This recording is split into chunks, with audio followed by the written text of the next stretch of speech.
Future continuous. ध्यान से नजरें बोर्ड पे रखना, बहुत अलग तरीका है टेंस कराने का, पर समझ में बढ़िया आएगा। एक बार ऐसे समझ लिया, पढ़ना नहीं पड़ेगा दोबारा कभी, तो सुनते रहो बस मेरे को ध्यान से। फ्यूचर क्या बोल रहा है जी? विल और शेल। फ्यूचर का सीधा सीधा मतलब क्या है? विल और शेल। कल की क्लास में बता के गई थी। कॉन्टिन्यूअस का सीधा सीधा मतलब क्या है? फर्स्ट फॉर्म पे आईएनजी, यानी टेंस के अंदर से ही वर्ब निकालने सिखा रही हूं मैं आपको।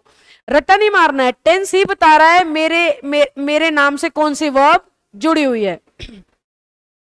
तो फ्यूचर कह रहा है मुझसे जुड़ी हुई है विल और शेल। कॉन्टिन्यूअस का मतलब है आईएनजी।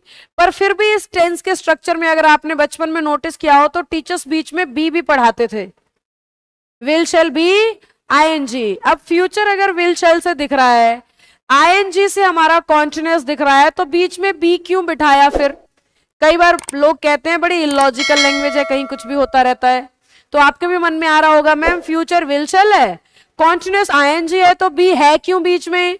अभी तो बताया था पिछले टेंस में, विल और शेल मॉडल्स हैं, और मॉडल्स का मीनिंग कंप्लीट नहीं होता जब तक उनके साथ कौन ना आ जाए, फर्स्ट फॉर्म ना आ जाए। तो अब आप बोलोगे जी फिर गोइंग यानी इसी वाली को फर्स्ट फॉर्म बना देते। नहीं, दो वर्ब एक साथ नहीं आ सकती, और जब भी दो वर्ब का झगड़ा होता है किसके पास जाएंगी? अपनी मम्मी के पास। याद है ना पिछली सारी, अगर आप क्लास ध्यान से देख रहे हो तो बी सारी वर्ब्स की कौन होती है? मम्मी होती है बी।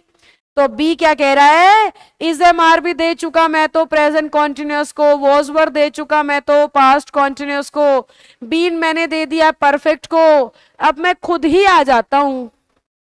तो उस चक्कर से यहां पे हम बी लिख देते हैं, क्योंकि बी अपनी भी फर्स्ट फॉर्म मानी जाती है, और मॉडल को अपने साथ कौन चाहिए? मॉडल्स को फर्स्ट फॉर्म चाहिए, नहीं तो मीनिंग पूरा नहीं होगा। उस लॉजिक से यहाँ विल और शेल के बाद फर्स्ट फॉर्म के तौर पे किसको यूज किया गया है? बी को यूज किया गया है। I shall be doing it, मैं इसे कर रही होंगी। I shall be doing it, मैं इसे कर रही होंगी।